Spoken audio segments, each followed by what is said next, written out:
बिस्मिल्लाहिर्रहमानिर्रहीम। लास्ट हमने सीखा था रो मैट्रिक्स क्या है, कॉलम मैट्रिक्स क्या है, रेक्टेंगुलर मैट्रिक्स, स्क्वायर मैट्रिक्स, नल और zero matrix, transpose of matrix, negative of matrix क्या है, और इससे नेक्स्ट सिमेट्रिक मैट्रिक्स पढ़ना है आज हमने। तो सबसे पहले हम देखते हैं कि सिमेट्रिक मैट्रिक्स होता क्या है। A square matrix is symmetric matrix. शर्त उसने लगा दी इधर, एक square matrix is symmetric matrix आएगा, इसके अलावा कोई नहीं है। If it is equal to its transpose, अगर उसका ट्रांसपोज इक्वल आता है matrix A, A symmetric if A transpose equal to A. कहता है कि एक स्क्वायर मैट्रिक्स है, उसका हम ट्रांसपोज लेते हैं तो वो उसी ए के ही इक्वल आ जाता है, तो उस वक्त हम कह देते हैं कि वो हमारे पास एक सिमेट्रिक मैट्रिक्स है। तो इसको एग्जांपल से देखेंगे, ऐसे इसने क्लियर नहीं होना। तो हमारे पास है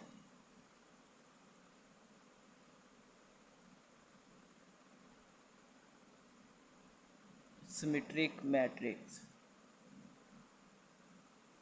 एक एग्जांपल ले लेते हैं हम। फ़र्ज़ करें हमारे पास एक एग्जांपल ए है। क्या है? एक मैट्रिक्स है 1 2 3, 2 -1 4 और 3 4 0। तो ये एक मैट्रिक्स है। डेफिनेशन ये कहती है कि पहले वो स्क्वायर होना चाहिए, तो ये स्क्वायर है, स्क्वायर मैट्रिक्स है। फिर इसका ट्रांसपोज लें तो वो इसी के इक्वल आना चाहिए, तो इसका ट्रांसपोज लेते हैं जी, छोटा सा टी लगा दिया। अब जो रोज़ है उसको कॉलम में कन्वर्ट कर दिया,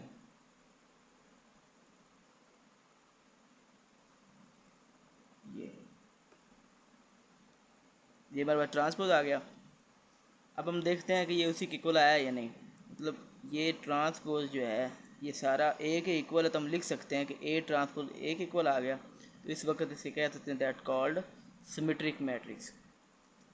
इसे नेक्स्ट हमारे पास है इस skew symmetric matrix. Skew symmetric matrix क्या होता है? स्क्वायर मैट्रिक्स, इधर भी शर्त ये है स्क्वायर मैट्रिक्स होना चाहिए। A is said to be, a square matric A है, is said to be skew symmetric if A transpose is equal to minus A. मतलब उससे थोड़ा सा हट के है कि एक स्क्वायर मैट्रिक्स को उसका ट्रांसपोज लें तो वो माइनस ए के इक्वल आ जाए, तो वो स्क्यू सिमेट्रिक्स होगा। तो इसको हम एग्जांपल से देखते हैं। हमारे पास एग्जांपल है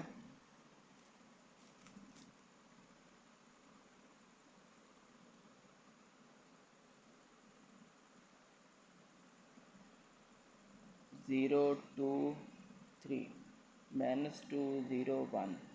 तो ये -3 -1 0, ये एक एग्जांपल है। तो इसका हम फर्स्ट हम ट्रांसपोज लेते हैं। तो ट्रांसपोज लेना बड़ा इजी काम है कि 0 2 3 0 2 3 और ये -2 0 1 और ये -3 -1 0। तो अब इसका ट्रांसपोज हमने ले लिया है, तो -1 के इक्वल कैसे आएगा? अगर हम ऐसा करें कि ये सारा जो मैट्रिक्स है इसमें से अगर माइनस कॉमन ले लेते हैं, माइनस कॉमन लिया, ज़ीरो वैसे ही आ जाएगा क्योंकि ज़ीरो न्यूट्रल नंबर है, इसमें माइनस कॉमन नहीं आते। तो ये माइनस कॉमन चला गया, प्लस रह गया, ये माइनस वाला भी प्लस रह गया। इधर -2, ये ज़ीरो वैसे, और ये +1, इधर -3 -1 और 0।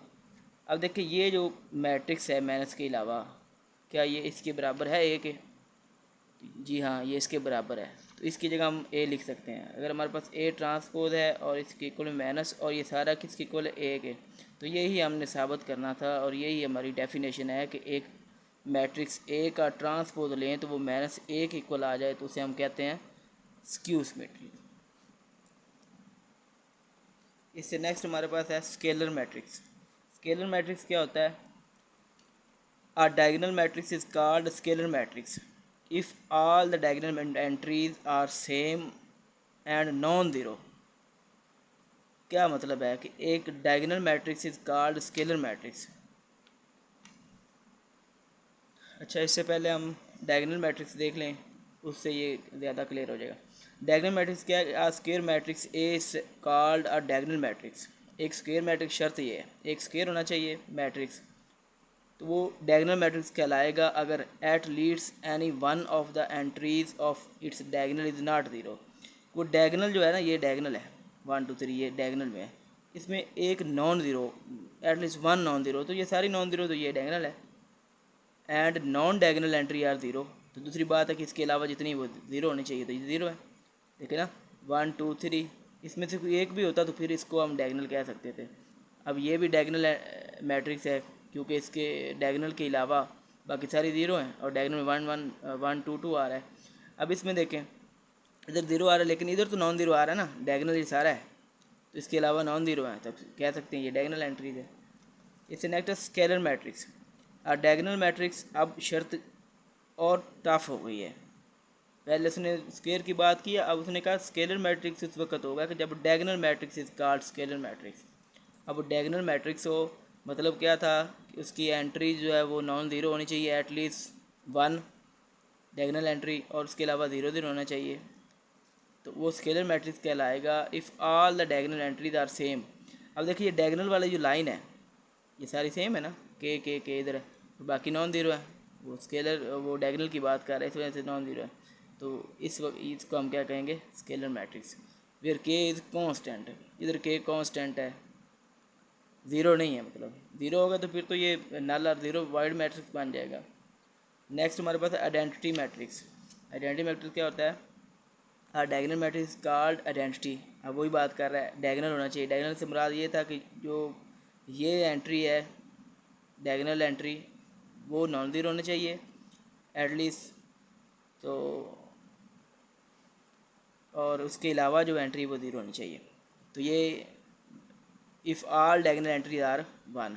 अब डायगोनल एंट्री एक डायगोनल मैट्रिक्स है, उसकी एंट्री जो डायगोनल है वो वन है, तो उसके अलावा बाकी ज़ीरो है, तो उस वक्त उसको हम कहेंगे आइडेंटिटी मैट्रिक्स। इसका एक और नाम भी है यूनिट मैट्रिक्स। आज तक के लिए इतना ही काफ़ी है, डेफिनेशन कंप्लीट हो गई हैं 1.2 तक, और नेक्स्ट हम एक्सरसाइज 1.2 करेंगे इंशाल्लाह। Best of luck.